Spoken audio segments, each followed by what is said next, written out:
เป็นเทื่อสุดท้ายบ่หลังจากนั้นก็คือแล้วก็เจ้ามุงหลังคากับน้องก็ไปอาบน้ำเลยเนาะโอ้ยังลายอยู่บ่อยู่ชวนนะยังลายอยู่เนาะ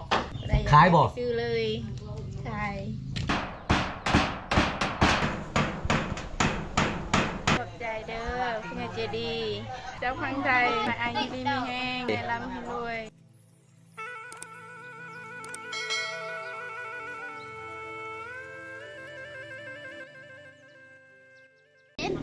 สุกแล้วน้องเลยเอาเบิ่งสาวบ้านอยู่หลังคาเฮือน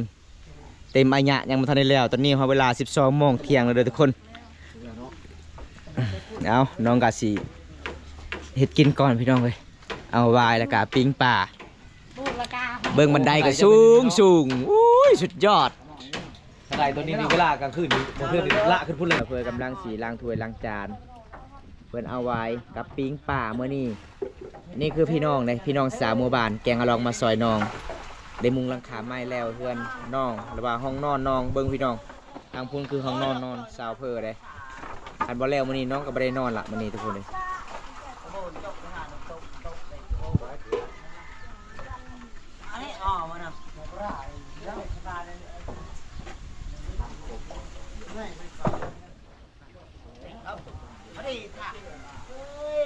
มันเจาะถูกยังไงเนี่ยเราก็มันเจาะบุญเหรอ3 โลปลายเลยเราด่าขา3 โลได้ให้เจ๊กเดี๋ยวเจ๊กไม่ได้เจ๊กไม่ได้ไปไหนเนี่ยตามเจ้าปะไหนก็ได้ปะไหนอันนี้เพิ่นก็สิเฮ็ดแจ่วได้ยินบ่ FC บ่ว่าเฮ็ดห้องเพื่ออ้ายนี่เด้อเพิ่นว่าเนาะเฮ็ดใหญ่ๆเนาะเพิ่นเฮ็ดแจ่วอันนี้คือผักหยังนี่น้องผักบัวผักบัวกับผักหอมจะเฮ็ดแจ่วบ่โอ้เอาเป็นสูตรซอสเพอเด้อทุกคนเฮ็ดแจ่วนี่แม่ครัวเก่งหลายเด้อ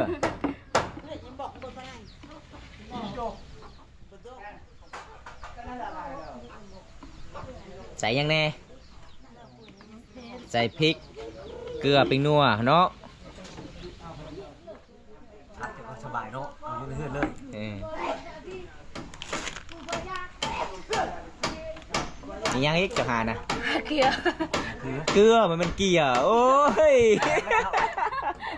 เกียร์เราไปห้องเฮียนเรา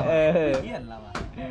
ภาษามังกรว่าภาษาลาวมันมาออกปันใดทุกคนเกลือคือเกียร์ใช่ไรดีแล้วใช่ลายผมล้นเอาใช่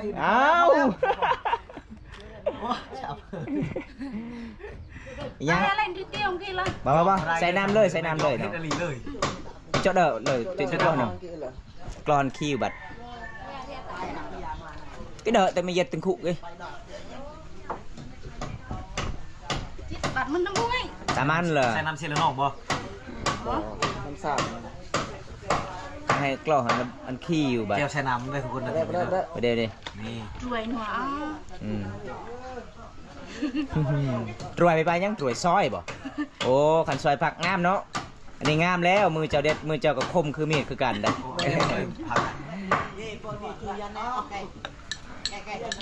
อยากไปเที่ยวแต่ไม่ได้ถูกอ๋อเมืองนองสวรรณเขตได้เมืองนองสวรรณเขตมาเที่ยวได้ใช่บ่แซ่บบ่เค็มเกลือได้เป็นว่าได้เค็มเกลือเกลือเค็มเรียบร้อยเนาะ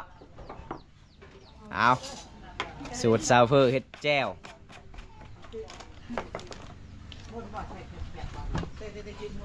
ไปเรียบร้อยเพื่อนเฮ็ดแจ่วมาเนี่ยทุกคนนี่คือชาวบ้านเห็นหลังคาไก่สีแล้วอันนี้มันกระเจ้าก็สิใส่หลังคาแล้วเห็นบ่ไม้กับสิเล็กกระเจ้าก็มาตอกทุกคนชนบทบ้านเฮาเป็นนี่ทุกคนฮักเพลงกันต้องซอยกันคันบ่ซอยกับบ่แล้วเพื่อนเฮาพี่น้องเล็กแล้วน้อยล่ะทุกคนเลยมาซอยกันเอาทุกคนตอนนี้กันแล้วน้องกะเฮ็ดแจ่วก็สำเร็จนี่มีวายมีป่าเด้ ปลาเพิ่นว่าไปใส่หมองเมื่อวานนี้เมื่อคืนนี้ได้ปลา3-4 โตวบ่ฮอดโลเพิ่นว่า เอาเอิ้น FC เด้อน้องกินข้าวกินน้ำ มาเด้อมากินข้าวน้ำกันเด้อ จาระเวนเตียวเลอร์ กากับ ระเวฮากาอากากาตะไม้เด้อเพิ่นว่าได้อาหารป่ากับวายเด้อผู้ใดอยากมากินกะกินน้ำกันเด้อทุกคน เขายังบ่ทันได้ลงมาแต่หลังคากินก้อนเลย กินก่อนเนาะ กินดิบก็ได้บ่วายนี่เจ้าเคยกินบ่ดิบบ่กินกินแต่เผาต้มนึ่งนึ่งก็เคยนึ่งอยู่บ่เดี๋ยวต้มกินเท่านั้นแหละ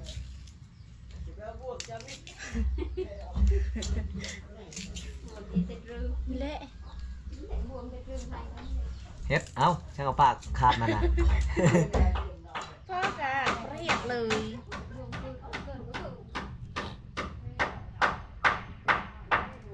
ได้แล้วก็ไปป้าใช่ฮันเนาะบ่มีถ้วยใช่บ่มีชามใช่เอาบ่ใช่มาใช่ค่ะ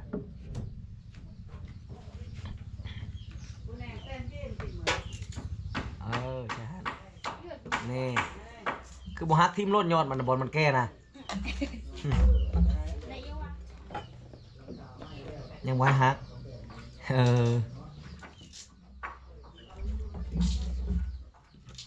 อันนี้จงมากินเนาะบ่ได้ไปขายมื้อ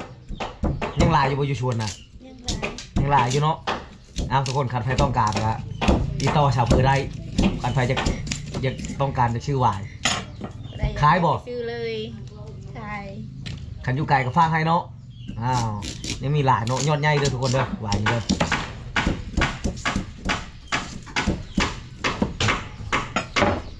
แต่แม่นผู้บ่าวชื่อนี่ลดให้เป็นพิเศษ รถมันรถอื่นทุกคนรถจำนวนวายได้ปกตินี่ขายได้ชี้ยอดชี้พันคันผู้บ่าวซื้อนี่3 ยอดอีก มันรถจำนวนเงินได้น้ำมันยังอยู่เนาะ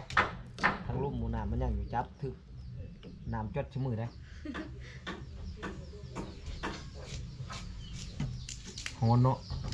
เบิ่งเจ้าก็เฮือจะนอก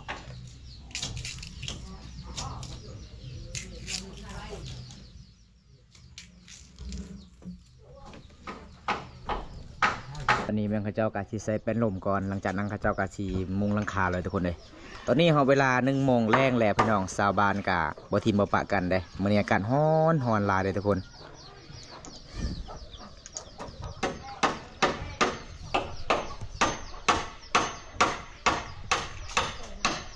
เอาวายเนาะเฉพาะเนาะมาต้มวายตอนรับชาวบ้านมาซอยเวียกมื้อนี้พี่น้องเพราะว่าน้องกับบ่มีเงินบ่มีคำอยากซื้ออาหารอยู่ในเมืองวายโค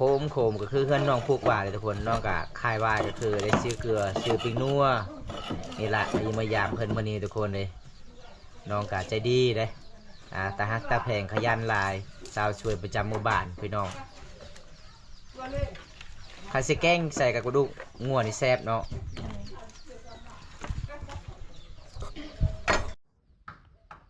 สาวเพื่อน่าสิเมื่อบ่แม่นสาวเพื่อ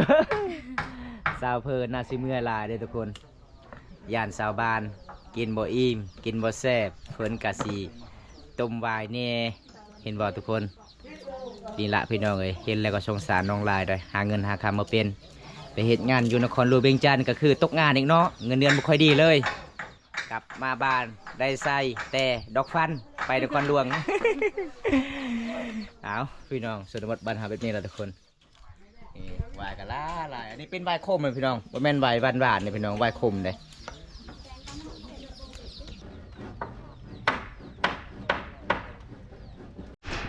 เอาทุกคน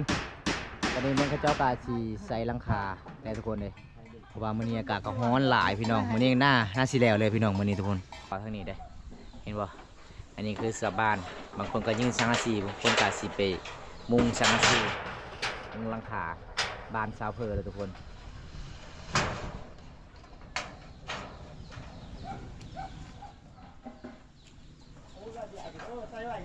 หลังคากับประมาณ3 ฟุตพี่น้องประมาณ3 ฟุตก็เลยสาวบ้านเขาเจ้ากำมาเพกมาเรียบร้อยพี่น้องเลยวันนี้กะสาวเพอกะจะได้เฮือนงามแล้วพี่น้อง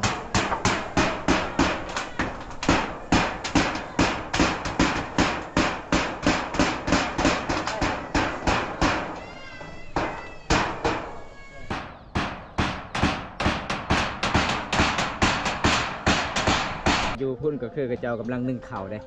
บรรยากาศยามมึงแรงพี่น้องเลยส่วนสาวเพอตอนนี้น้องเพื่อนกลับไปตักน้ำเลยพี่น้อง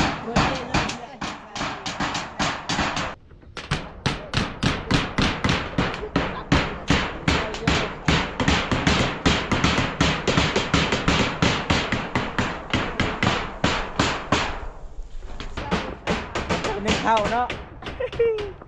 สาวเพอไปไซคือบริหนึ่งข้าว ไปเอาพัก เอาพักโอ้ส่วนเอ้ยเพื่อนกันนึ่งข้าวอันนี้เป็นเอ้ยไผ่พี่น้องเอ้ยไผ่เพื่อนนึ่งข้าวเลยอันนี้เขาเวลา2 โมงแล้วนี่บรรจุดีเราเฮ็ดกินเอาไฟอันนี้จะเป็นห้องนอนสาวเพอบนทุกคนขยะลายเลยพี่น้องนี่ท่านเลือกเรือเอาทุกคนนาประมาณ4 แผงนาทีแล้วคือทางนี้ว่าเขาเจ้ากลับมาต่อที่คนนี้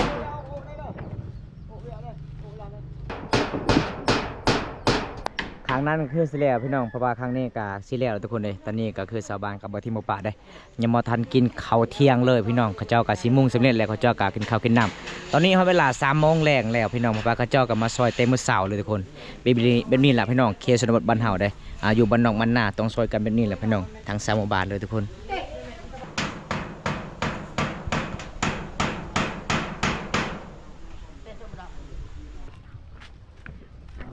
ได้สะเพอน้ำมัดอีกบ่อ๋อใกล้สิแล้วเนาะเจ้ามุงอีกประมาณ4 แผ่นใกล้สิแล้วทุกคนตอนนี้น้องกลับไปตักน้ำก่อนวันนี้กับบอมตากับอัปเดตวิถีชีวิตสาวเพอเลยเขาเจ้าดำรงชีวิตเป็นใดก็คือเอื้อยของเจ้ากะเฮ็ดหยังอยู่กันนึ่งข้าวเจ้าคือตักน้ำเนาะโอ้เมื่อนี้ก็เห็นเจ้าไปตักน้ำ2 เถื่อเลย อันนี้เป็นเถื่อสุดท้ายบ่หลังจากนั้นก็คือแล้วเขาเจ้ามุงหลังคากับน้องกับไปอาบน้ำเลยเนาะโอ้นี่แหละพี่น้องพิธีชีวิตน้องคนนี้กับไม่เรื่องง่ายๆเลยทุกคนเมื่อนี้น้องเมื่อยลายเลยทุกคนเลยเพราะว่าชาวบ้านกับมาซอยน้องได้เห็ดหลังคาใหม่มุงหลังคาใหม่ให้น้องแล้วเลยทุกคนแต่เก๋บ่มตากับไปเยี่ยมพยายามตกประมาณ2 เดือนกว่าๆน้องติดภารกิจหลายแต่บ่มตาไปให้สังอาชีก็คือน้องกะคูเข้าให้พี่น้องวันนี้กะเป็นมือเขาเจ้ากะว่างๆเวียกกันเลย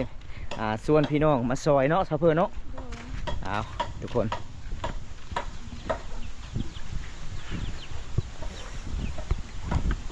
ดีบรรยากาศยามแรงๆเขตชนบทบอนสาวเพอเอาน้ำกินเลยทุกคนสาวบ้านก็มาเลยทุกคนเลยเห็นปะบางคนก็อ้องบางคนก็ห้างจุดนี้ก็คือทางสาวหมู่บ้านเลยเขาจะไปเอาน้ำเลยพี่น้อง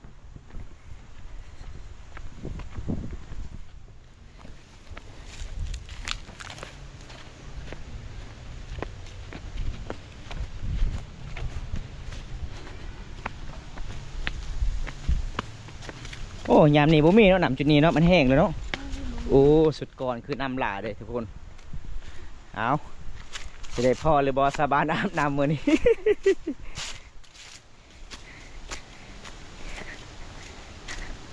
โอ้มีคนอาบน้ำเลยทุกคนเลยเอาตอนนี้หอดน้ำเลยเนาะ สาวบานไปตักน้ำเบิ่งทุกคนละลายคนบรรยากาศยังแรงบางคนก็อ้องใส่กระทงบางคนก็หาบมีขู่ต้องหาบก็คือเอ้ยเพื่อนใส่กระทงมันลายเลยทุกคนวิถีชีวิตบรรยากาศยามหนึ่งแรงเขตชนบทบ้านแก่งอาลองเมืองนองแข่งสนามเขตเลยเป็นหมู่บ้านนี่เฮาคามนำเซละนองจึงหอมบ้านทุกคนเพราะว่าช่วงนี้ก็มีสะพานอันนี้เป็น2 บ่อเลยทางสามหมู่บ้านตักจุดคุณมีบ่อหนึ่งอันนี้เป็นบ่อหนึ่งเขาจะมาใส่ท่อเลยเป็นน้ำซางออกจากกุหลาบพี่น้องตะคูที่ขามันได้น้ำอันนี้ก็คือสมัยแต่สงครามเขาเจ้าก็ใส่จุดนี้เลยทุกคนเลยดำรงชีวิตนี่เซอร์เฟอร์กับตักน้ำกินเน่ตักน้ำใส่เน่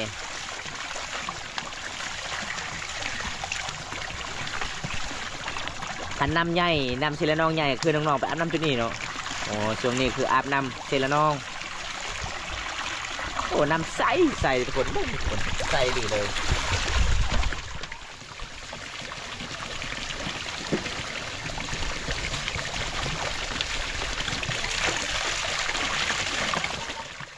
ตักแล้วตอนนี้น้องก็สิกลับเลยทุกคน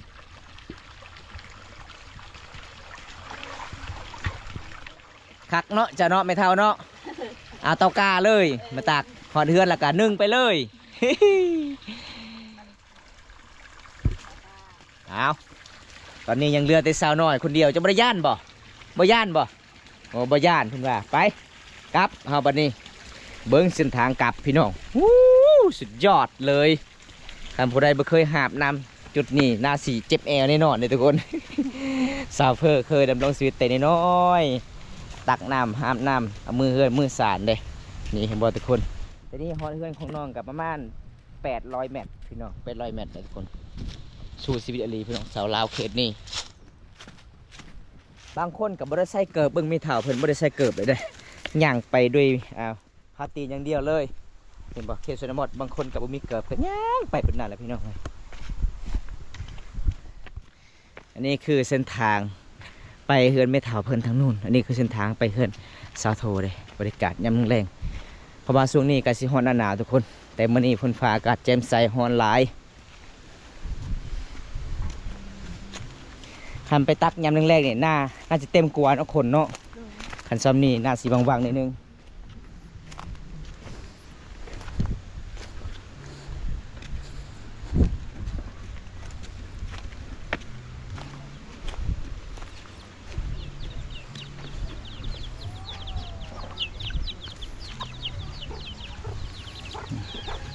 เห็นสนบันหาแบบนี้ทุกคนเห็นปะตามบ้านเนี่ยเขาจะปลูกกล้วยบอกปลูกมะม่วงปลูกมักซิดาปลูกมักฟาวมักมีหลายประเภทเขาจะมาปลูกอยู่แบบบ้านนอกบ้านนาตามป่าตามดงแบบโบราณแบบเดิมๆเลยพี่น้องอันนี้ก็คือมะม่วงใหญ่เลยบอกยอดหลายหมู่บ้านเนี่ยทุกคน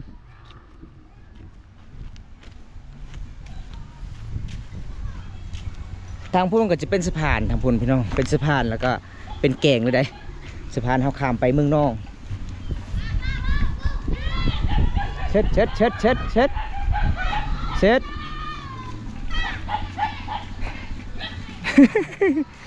เห็นยังงัวทึกมองเลย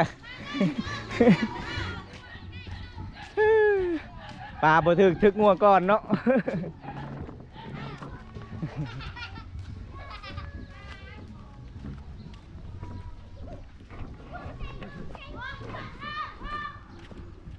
อันนี้ก็จะเป็นขอกงัวนะพี่น้องขอกงัวเขาเจ้าเห็ดติดกับบ้านเลยพี่น้องบ้านนอกบ้านหน้าบ้านเฮาแบบโบราณลองชีวิตไปเดิมๆเลย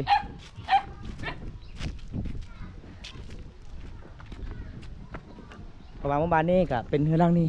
ใหญ่ที่สุดในหมู่บ้านนี่ทุกคนส่วนรายก็จะเป็นเฮือนน้อยๆอันนี้จะเป็นดอกแขนบ่ดอกแขนเขาเจ้าก็มาเก็บแล้วก็มาขายให้ชาวเวียดนามอันนี้ก็สำหรับเขาเจ้าก็มาตากให้แห้งแล้วก็จึงขายได้โล10,000 กีบคันซื้อดิบก็ขายดิบก็คือโล6,000 กีบพี่น้องบรรยากาศยังแรงสุดยอดลายเลย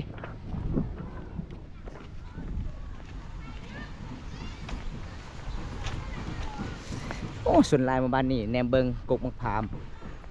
วไม่กกมะพร้าว กกมะพร้าวต้นมะพร้าวเบิงพี่น้องสุดยอดอยู่งามลายเลยพี่น้องทุกคน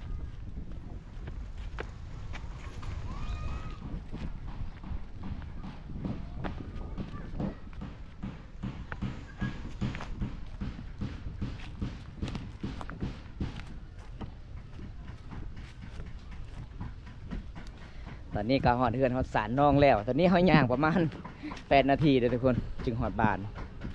เอาจะขึ้นทางไหนบันนี้ขึ้นทางนี้เลยบ่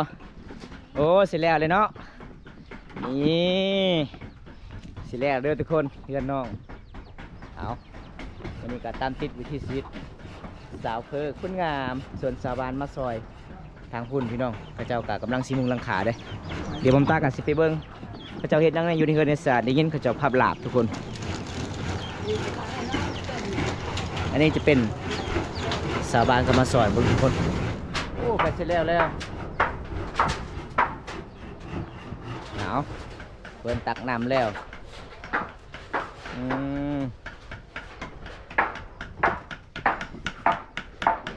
อันนี้คือเอ้ยเพิ่นกำลังสวยเข่ายามแรงๆให้สาวบ้านมาซอยเวียกมานี่ส่วนไอเพิ่นกำลังสิพับลาบแบบบ้านเฮาพับลาบแบบมุนๆเลยทุกคนเลยพระเจ้าก็บริซอยแบบคนมันมาหลายยามมาพบกินพี่น้องเจ้าซื้อมาปลาเน่นอยู่ในเมืองวันนี้ก็เพื่อนชาวเพอกะให้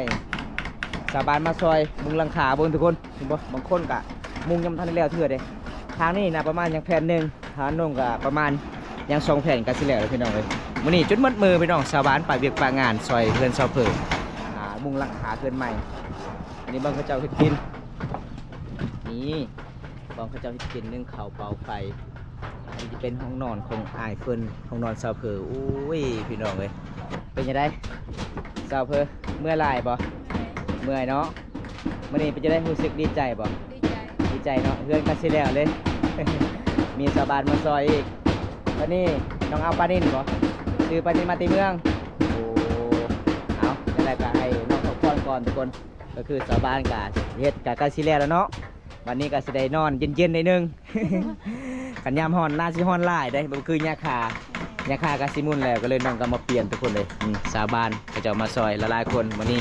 น้องดีใจจักเปอร์เซ็นต์100%เลยบ่ขึ้นบ่พันเลยว่ามีผู้ใหญ่ใจดีซอยน้องทั้งสี่อ๋อบ่ขึ้นเลยเนาะอ๋อตอนนี้น้องรู้สึกว่าบ่ออกแล้วทุกคนดีใจหลาย บ่าวตาก็ดีใจน้ำน้องหลายน้องก็ได้เฮือนใหม่แล้วเลยทุกคนเลย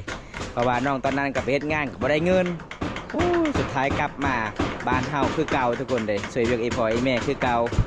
เอาตอนนี้บ่าวตาก็สิย่างรถทาชาวบ้านก่อนลงมาที่คุณเดี๋ยวผมตั้งถ่ายไอซีน้ำส้มนะครับผมจ้าแล้วก็กลับบ้านเลยทุกคนตอนนี้เจ้ากำลังสิพับลาบได้เก็บลาบก่อนพี่น้องโอ้พอเท่าจะจับยังนี่นะจะจับยังทรายนี่ ใช่เอาขึ้นนะ ให้มันซื่อนี่บ่โอ้ยเนาะอันนี้คือพอเท่าเพิ่นเลยเพิ่นเท่าขึ้นมาได้เพิ่นว่ายันตก ก็เลยเพิ่นก็สิจับเสือแบบเขาเทคให้มันซื่อกับสังอาชีที่เขาเจ้ามุ่งทุกคนอันนี้คือสาบานเลยพี่น้องใกล้สิแล้วเด้อพี่น้องเลยวันนี้ก็เขาก็ดีใจนำซอเพอหลายสาวบ้านก็มาซอยกันหลายเลยทุกคน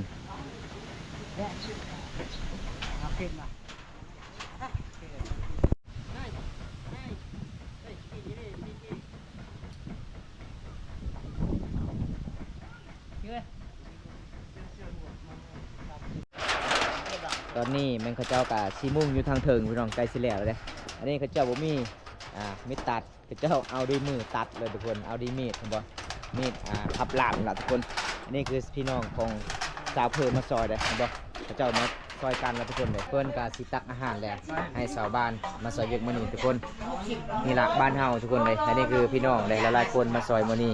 เห็นบ่อันนี้คือสาวเพิ่นก็เมื่อตักน้ำมื้อนี้2 3 4เทื่อทุกคนเลยแต่ว่าบ้านเฮากับบ่มีบอนเขาเจ้าขายน้ำตักน้ำเก่งคือน้ำสางน้ำห้วยพี่น้องดำรงชีวิตบ้านน้องมะนาแบบนี้แหละพี่น้องตัวนี้เจ้ากับกำลังสิกินข้าวกินน้ำเลยเพราะว่ามีลาบปลานิ่นแล้วก็แกงต้มหัวปลานิ่นอาหารบ้านเฮาเป็นคำซ้ำแก้วซาวเพื่อบ่มีทุกคนนี่แหละน้ำตาก็ดีใจนำซาวเพื่อหลายๆนี่สบายมาซอยบ่ทีมปากกันนี่เห็นข้างนอกกันใช่แล้วอันนี้คือเขาเจ้าก็ใส่อีกประมาณแผ่นหนึ่งในทุกคนทางนี้ใส่อีกประมาณแผ่นหนึ่งหลังจากนั้นก็คือเขาเจ้าก็สำเร็จเห็ดพี่น้องมื่อนี้บรรยากาศยามแรงๆเลยทุกคนเห็นบ่สิแล้วพี่น้องสบายมาซอยมื่อนี้ใส่อีกยังแผ่นหนึ่งก็สำเร็จตอนนี้เขาเจ้าก็กินข้าวกินน้ำเสร็จแล้วเขาเจ้ามาใส่อีกแผ่นหนึ่งแล้วก็สีมะม่วงอยู่ทางเทิงก็สำเร็จเลยทุกคนเดี๋ยวผมตากับสิบาทุกคนเข้าไปเบิ่งในห้องนอนสาวเพอโอ้มีแต่จุดนี้ยังไม่ทันได้แล้วเถื่อพี่น้องเห็นบ่ใกล้สิแล้วเขาเจ้ายังพักกินข้าวกินน้ำตอนนี้เวลา3 โมงแล้วอันนี้คือเป็นห้องนอนสาวเพอเลยเห็นบ่ขยะเต็มเลยทุกคนเลยอันนี้บางเขาเจ้าเฮ็ดกินนึ่งข้าวเปล่าไฟส่วนหลายชาวลาวนี่นอนจุดนี้พี่น้องนอนห้องเฮือนครัวเลยเฮือนใหญ่ก็คือมีฝอยเมแกงวายแล้วก็ต้มหัวปลา